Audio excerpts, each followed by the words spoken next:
Welcome to this short presentation on how to write an effective CV. My name is Diane Masson. I'm one of the careers consultants from Careers, Employability and Skills. During the presentation, we'll look at the purpose of a CV, how to make it relevant, and then we'll look at the content and layout. So what's the purpose of a CV? Well, it's essentially a marketing tool. You're trying to capture an employer's attention. So what does the employer want to know? Firstly, they want to know, do you have the skills and experience that they require? So in other words, can you do the job? The second thing that they want to know is about your motivations. Do you want the job? And finally, they're interested in what you know about them. So do you want to do the job with us? And will you be a good fit? But how long does it take an employer to actually read a CV? Recruiters tell us they spend about 10 seconds skim reading a CV, so it's really important that your CV makes a good impression. One of the ways that you can do this is to make sure that your CV is targeted to the employer's particular requirements. And what that means is that you should always tailor your CV to each role that you apply for. So it's important that you do your research by thoroughly reading the job information, whether that's the job ad or the job description and person specification if you have one.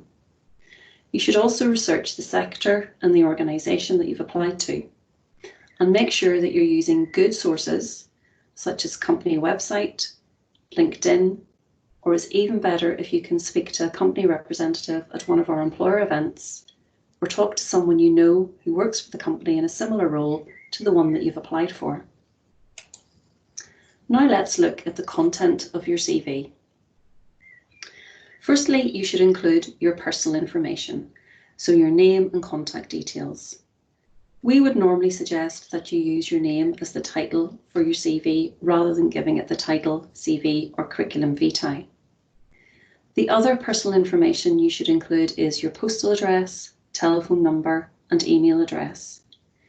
If you're not using your university email, make sure that your email address is appropriate for a professional context. Some people include a short personal profile at the beginning of their CV after their personal details. This is optional, but it can be quite a nice way to introduce yourself to a recruiter. If you do want to include a personal profile, try to keep it simple and perhaps follow a three-part structure to include this is who I am, this is what I've got, and this is what I want. For example, a final year sociology student with experience of conducting primary and secondary research using a variety of research methods, seeking a role in policy research. After your personal details, you should move on to your education.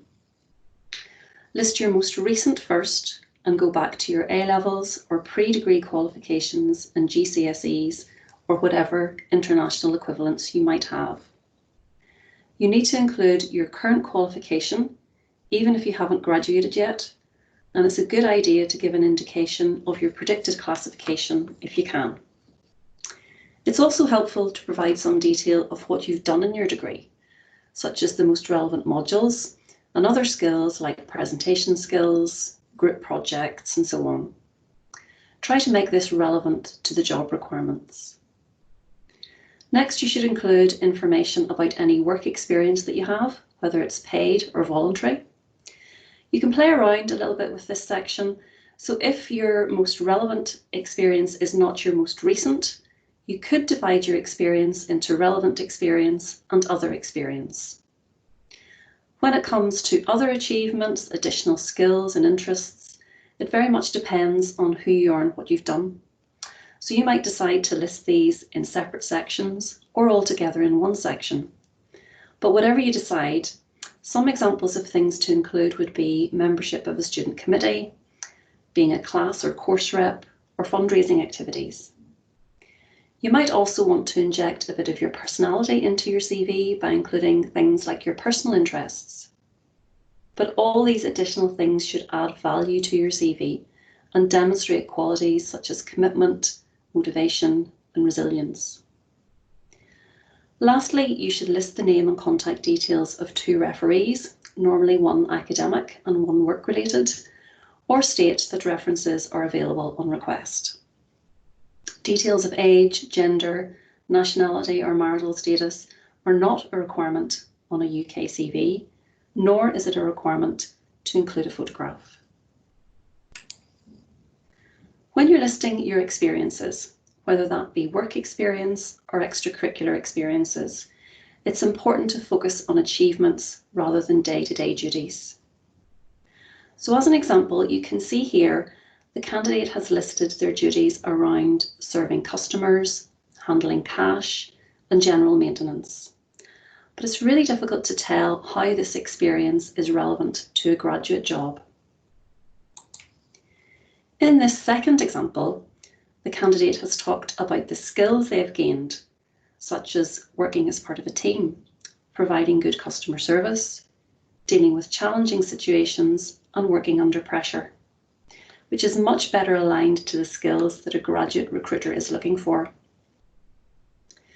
They've also started their bullet points with a verb, which is an active word and makes their duties sound more like achievements and generally makes this section much more impactful.